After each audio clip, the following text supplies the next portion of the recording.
Does the jury even decide by majority rule? No, it has to be unanimous or he goes free. The rights of the government aren't subject to majority rule but to the law. This is the essence of a republic.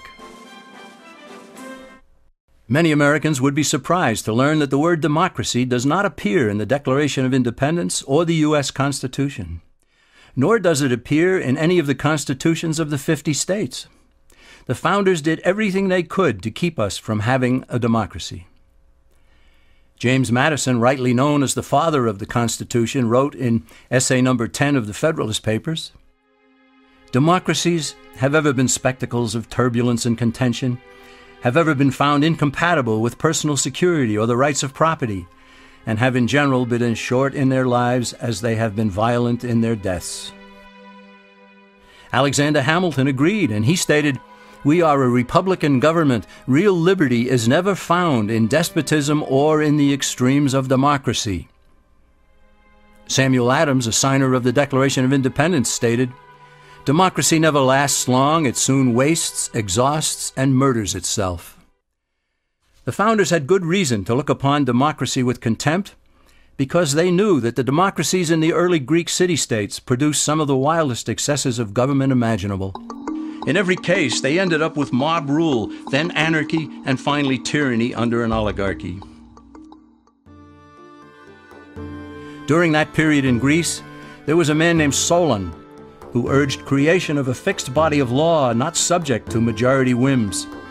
But where the Greeks never adopted Solon's wise counsel, the Romans did.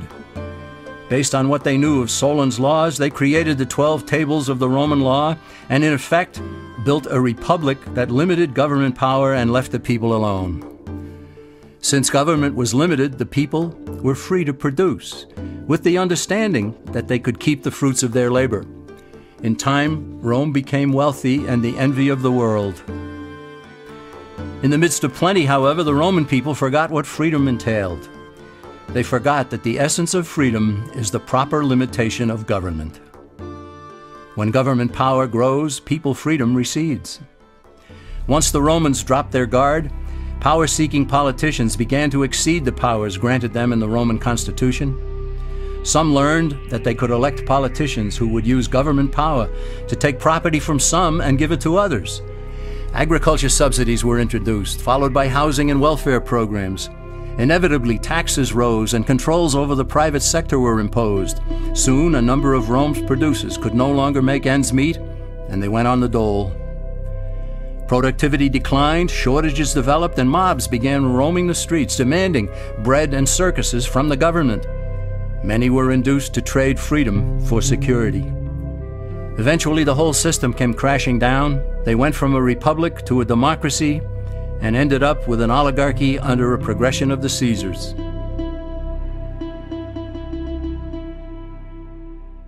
Thus, democracy itself is not a stable form of government. Instead, it is the gradual transition from limited government to the unlimited rule of an oligarchy. Knowing this, we as Americans are ultimately left with only two choices. We can keep our republic, as Franklin put it, or we will inevitably end up with an oligarchy, a tyranny of the elite.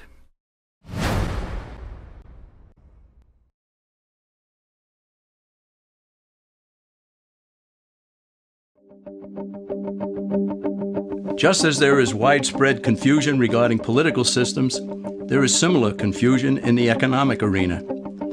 All during the 20th century, Americans were led to believe that there was a great struggle going on between capitalism and the communist world.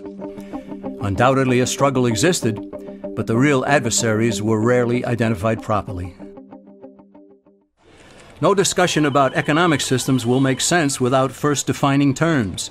And one of the most basic terms in economics is capital, whose definition is the means of production.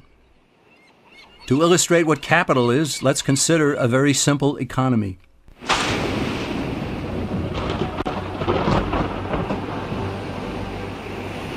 On the sands of a small island, a castaway has just washed ashore. He has no food and he's hungry. He searches the island, he finds no berries, coconuts, or anything edible. He goes back into the water and tries to catch fish with his bare hands, but he fails. So he goes back up on shore and he finds a bush. He breaks off a branch, he gnaws at one end to make a sharp tip. Back into the water he goes, and with his spear, he catches fish. His spear is capital. It's the means of production for catching fish. He gave up some of his time and some of his energy to produce something he could not eat, but something that would help him to produce something that he could eat. Capital, therefore, can be tools, machinery, and even a man's handmade spear to catch fish. Such being the case, consider that the communists in the former Soviet Union, as well as in China and Cuba, have always used tools and machinery. Officials there even view people as capital. Therefore, by strict definition, are not communists capitalists? For that matter, isn't everyone a capitalist? And so, is not every economic system a capitalist system? What then is the difference between what the communist system is and what the American capitalist system is supposed to be? The difference is ownership of the capital. Is the system monopolistic, state-controlled capitalism, or is it competitive, free enterprise capitalism? It is between these two opposing economic systems that a battle has always raged. Before we proceed, let's also define free market. Basically, it's a self-regulating system in which all parties are completely free to transact with one another. But where force, fraud, or injury damages one party, the government's role is only to punish those who commit such offenses and to vindicate the rights of the other party. This protects the integrity of the free market, or free enterprise system, without intervening in it. The term private property also needs clarification, for private ownership and control of property is a key component in the free enterprise system. In order for ownership of property to be full and complete, all four of its aspects must be met. These are title, control, use, and the ability to dispose of what a person owns. In a free market economy, these aspects are unrestrained, so long as the owner does not infringe on the legitimate rights and claims of others. True ownership of property and freedom go hand in hand. They always have. Now let's compare the two systems of capitalism. In the competitive free enterprise system, capital or property is both owned privately and controlled privately. In the monopolistic system, holding title to capital can be accomplished privately or by the state. But more importantly, capital is controlled by the state or by the elite few who control the state. The Communist Manifesto, which contains the basic program for all communists and all socialists, explicitly preaches the destruction and abolition of private property.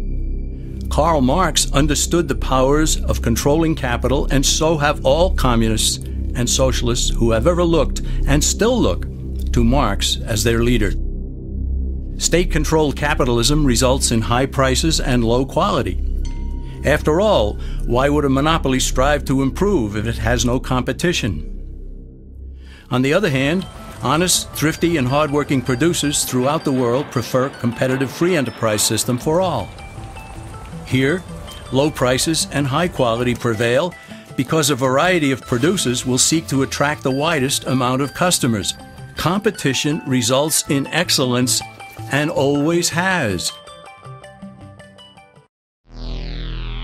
Just as the political spectrum shows the range of government power, we can also plot the various economic systems along another spectrum. These forms of government control in the market stand in sharp contrast with a completely free market. In the last century or so, there have been basically four forms of state-controlled economies, all on the far left of the economic spectrum: fascism, Nazism, socialism, and communism. In each, the government controls the capital. The difference among these is how much is owned or controlled outright by the government. In a fascist system, the government doesn't own businesses on paper, but it does control them. In Mussolini's Italy, even though he didn't hold title to businesses, he told the owners what to produce, how much to produce, when to produce, where to buy raw materials, who to hire, who to fire, and what price to charge. The rest, he said, was up to them. The fascist system is more efficient than other state-controlled systems insofar as those living under it think they still own their businesses. Shopkeepers concern themselves with maintenance on the machinery, employee relations, painting the building, and so forth, but the government controls owners through an array of taxation and regulations. Under Nazism, which means National Socialism, its proponents went one step further and acquired ownership of some corporations such as Volkswagen. However, Hitler didn't seize ownership of other industrial giants, he simply controlled them, just as Mussolini had controlled businesses in Italy. Socialism is where government officials acquire possession of major industries such as transportation, communications, and utilities in order to leverage control over the entire economy. Through ownership of these vital segments of industry and by creating government regulatory agencies, socialists gain control over virtually everything else. Finally, there is communism, the granddaddy of all in the economic sense. In a way, communism is more honest than fascism because all of the capital is owned and controlled by the state. There are no pretenses about it. Now let's combine political and economic systems, because ultimately one never exists without the other. We see again that there are only two ultimate choices: a competitive free enterprise system in a republic, or a monopolistic state control system under an oligarchy.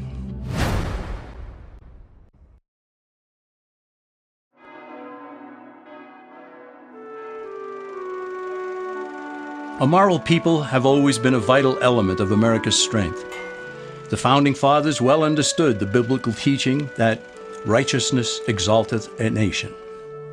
They also knew that expecting a free market economy and limited government under a republic to endure without morality was expecting the impossible. James Madison cautioned that limited government alone was inadequate for our nation. And John Adams observed, "Our Constitution was made only for a moral and religious people. It is wholly inadequate to the government of any other." George Washington stated, "Reason and experience both forbid us to expect that national morality can prevail in exclusion of religious principle."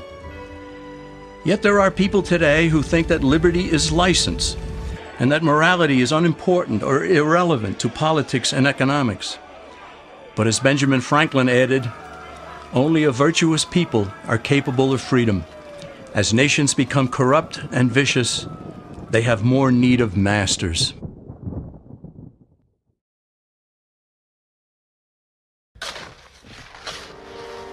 The alternative to Americanism is what has condemned most of the human race to live as slaves throughout the millennia. It is the idea that rights are privileges dispensed by an oligarchy according to the unlimited rule of men, that the state should control or own the nation's capital with all economic activity directed from a central power, and that morality is inconsequential, and that security is preferred over freedom and opportunity. Our nation continues to be steered off course, and the principles that led to America's greatness are being cast aside. The simple question for us is, do we continue the slide away from our nation's founding principles, or do we return to the kind of government we inherited? Time is running out for Americans who sense that something is wrong. They have to decide what kind of a country we shall leave for future generations.